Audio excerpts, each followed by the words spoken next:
आप देख रहे हैं एसएनसी आवाज़ सैफी अब्बास के साथ। नमस्कार, एसएनसी आवाज़ में एक बार फिर आपका स्वागत है। सिंगरौली ज़िले के शासन पावर प्लांट का एस डाइक पिछले साल टूट गया था, जिसमें भारी तबाही मची थी। 5 लोगों की मौत हो गई थी और मवेशी भी बह गए थे। राख का मलबा लोगों के घर में घुस गया था और स्थिति काफ़ी ख़राब थी। लोगों को तंबू में रहने के लिए मजबूर होना पड़ा था और एक तरह से आक्रोश दिखाई दे रहा था। जहां प्रशासन के प्रति आक्रोश था, राजनीतिक दलों के प्रति आक्रोश था और जो रिलायंस से जुड़े हुए लोग हैं उनके प्रति भी काफ़ी आक्रोश था। आखिर कंपनसेशन तो दिया गया, लेकिन जिन लोगों ने अपनों को खोया उसकी भरपाई कभी नहीं हो पाई। उसी तरह से ठीक हिरवा का जो एस डाइक है उसमें भी रिसाव हो रहा है और एक बार फिर राख का मलबा लोगों के घरों तक पहुंच रहा है। तो एक बार फिर लोगों को इस बात की चिंता है कि अगर ये एस डाइक भी टूट जाता है तो भारी तबाही होगी, कई की मौत भी हो सकती है। इसको लेकर विस्थापित परिवार संघ भी काफ़ी चिंतित है और बाकायदा उनके द्वारा एक पत्रकार वार्ता किया गया, जिसमें संदीप शाह के द्वारा जो रणनीति है उसके बारे में बताया गया और ये भी कहा गया अगर इस बार कोई तबाही होती है तो इसके लिए सीधा सीधा रिलायंस और यहाँ का जो प्रशासन है वो जिम्मेदार होगा। इसके साथ साथ जो एडवोकेट थे आशीष पांडे और सत्येंद्र शाह, उन्होंने भी ये बताया है कि बाकायदा इस मामले को कोर्ट तक लेके जाया गया है और हम हर स्थिति पर नज़र रखे हुए हैं। पत्रकार वार्ता में और क्या हुआ ये आप देखिए। विस्थापित परिवार संघ की पत्रकार वार्ता से पहले आप ये देखिए कि आखिर विस्थापित परिवार संघ क्यों परेशान है, क्यों चिंतित है। पिछले साल रिलायंस शासन पावर प्लांट का जो एस डाइक टूट गया था उसके बाद किस तरह से तबाही का मंजर था, किस तरह से लोग छोटे छोटे टेंट में आ गए थे, दूध मुँहे बच्चे किस कैफियत से गुजर गए, हम आपको एक बार फिर दिखा रहे हैं।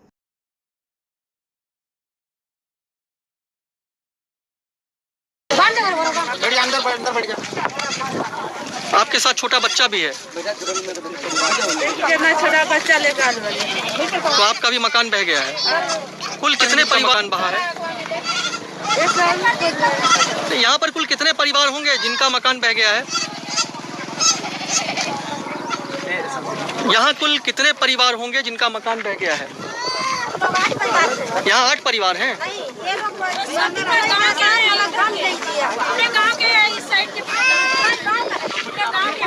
आप देख सकते होंगे कोई सुनवाई नहीं दे रहा है। बार बार सूचित कर रहे हैं, कलेक्टर के पास दे रहे हैं, लेकिन तब भी सुनवाई कुछ नहीं हो रहा है। और आखिरकार डैम टूट ही गया। कोई सुनवाई नहीं है, कोई देखने वाला नहीं है। बार बार सूचित किया गया है, एप्लीकेशन भेजा गया है, लेकिन कोई यहाँ देखने वाला नहीं पहुंच गया। आप देख सकते हैं कि किस तरह से छोटे बच्चों के साथ जो लोग हैं वो चीख कर कह रहे हैं कि हमने बार बार जो रिलायंस प्रबंधन है इनको बताया, जो यहाँ पर प्रशासनिक जिम्मेदार विभाग हैं उनको बताया, लेकिन किसी ने भी उनकी नहीं सुनी और आज उनका मकान बह गया। परिवार से जुड़े हुए लोग जमींदोज हो गए, लेकिन उनका किसी ने भी नहीं सुना। और अब जहाँ भी आप नज़र दौड़ाएंगे आपको सिर्फ तिरपाल दिखाई देगा। लोगों का बह गया है। देखिए, बुजुर्ग आपको यहाँ पे दिखाई देंगे, बच्चे दिखाई देंगे, वो लोग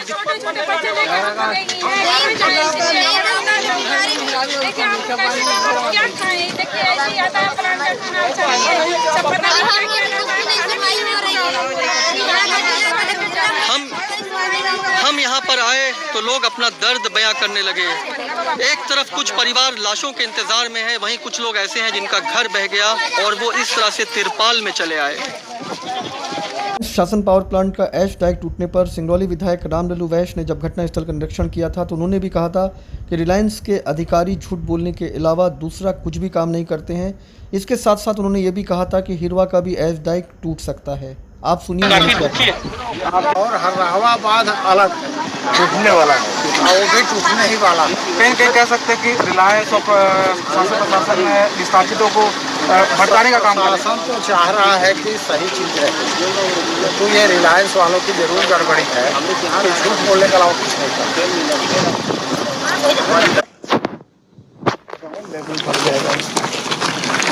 सर, लोग काफ़ी भयभीत से दिखाई दे रहे हैं और हमने देखा कि कुछ लोग तिरपाल पे हैं, कुछ लोग घर अपना छोड़ के चले आए हैं कि इस तरह के हादसे के होने से पहले ही हम छोड़कर चले आए। तो लोग काफ़ी भयभीत से दिखाई दे रहे हैं।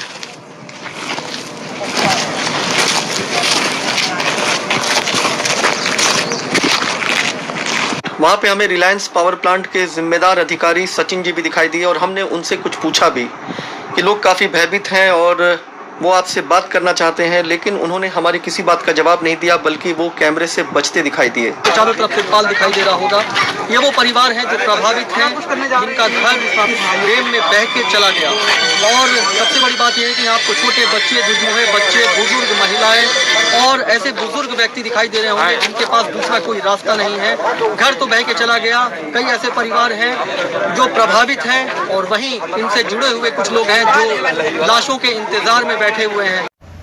इस तबाही के मंजर को देखकर आपको समझ में आ गया होगा कि विस्थापित परिवार संघ की चिंता क्यों लगातार बढ़ रही है। अब आप सुनिए कि पत्रकार वार्ता में उन्होंने क्या कहा। जैसा कि आप लोगों को मालूम है, पिछले साल अप्रैल में 10 तारीख को रिलायंस पावर प्लांट का एच डैम टूटा था। उस एच डैम को टूटने से पहले विस्थापित परिवार संघ की ओर से हम और हमारे साथियों के द्वारा मिलकर के 22 निवासी रिलायंस के गेट पर धरना प्रदर्शन किया गया था। उसमें हमारा 11 सूत्री मांग था प्रमुख रूप से, जिसमें 11 सूत्री मांगों में से जो हमारा प्रथम और पहला मांग था, रिलायंस पावर प्लांट के अंदर जो बना हुआ एच डैम है वो कभी भी टूट सकता है, तो बड़ी एक जनहानि हो सकती है।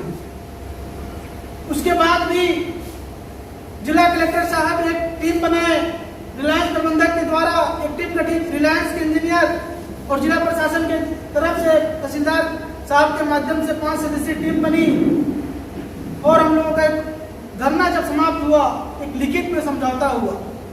उस लिखित के समझौते में और जो जांच टीम थी, जांच टीम ने लिख करके दिया कि ये डैम अपने पैमाने पे बना हुआ है और ये डैम टूटने वाला नहीं है। लेकिन उसके बाद वो डैम टूटा, 7 लोगों की मृत्यु हुई, हजारों एकड़ जगह जमीन बंजर हो गया, पता नहीं कितने पशु पक्षी जानवरों का मृत्यु हुआ।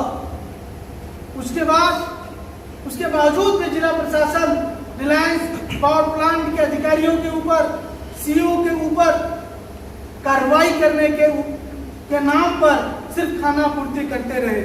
उसके बाद हम लोगों ने मांग किया, एसपी साहब से आवेदन भी दिया कि इनके ऊपर 307 302A का मुकदमा कायम होना चाहिए, लेकिन उन्होंने ये मुकदमे कायम नहीं किए, सिर्फ दीवापोती करते रहे। उसके बाद वो चलता रहा।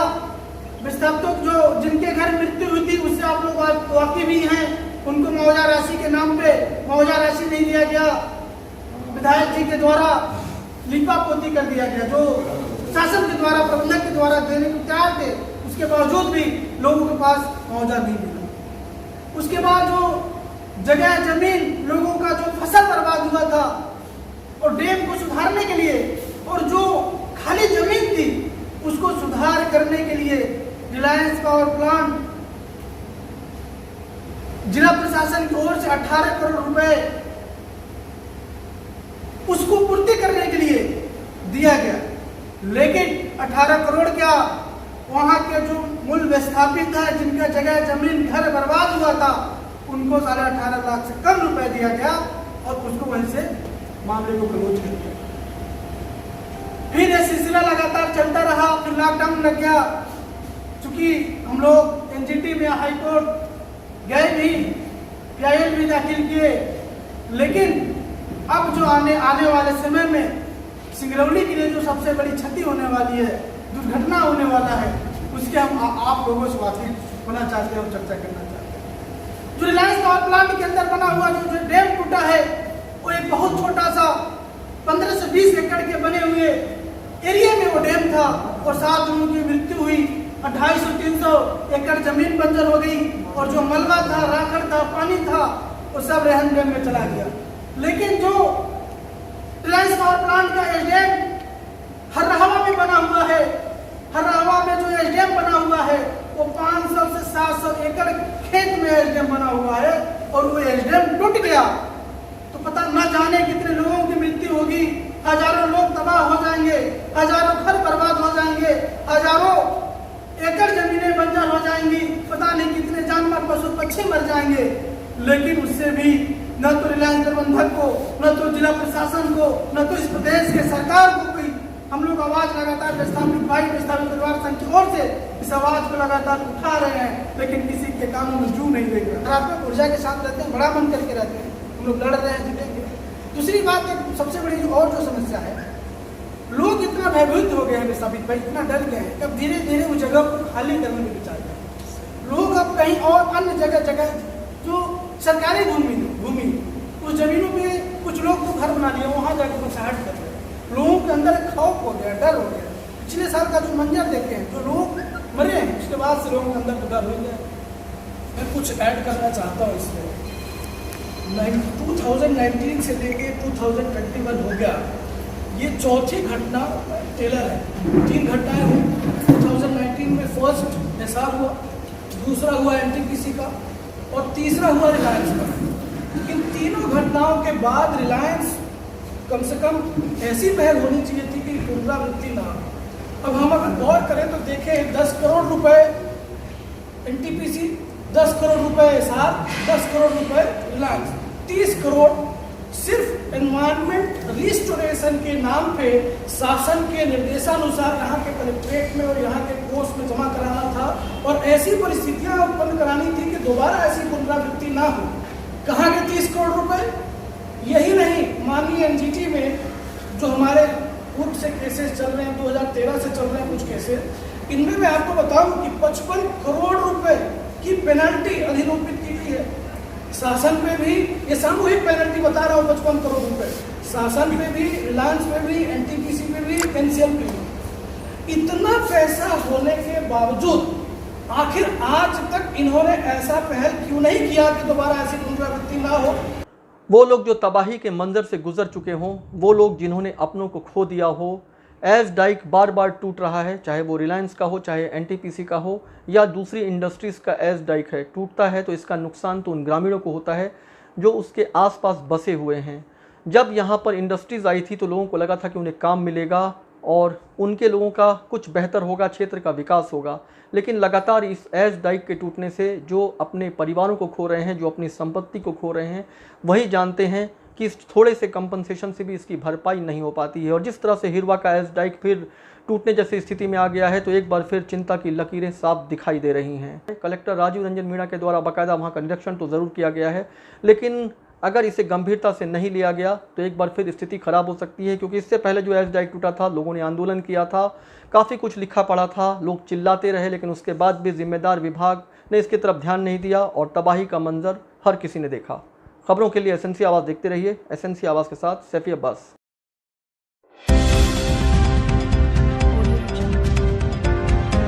आप देख रहे हैं एसएनसी आवाज़, सैफी अब्बास के साथ।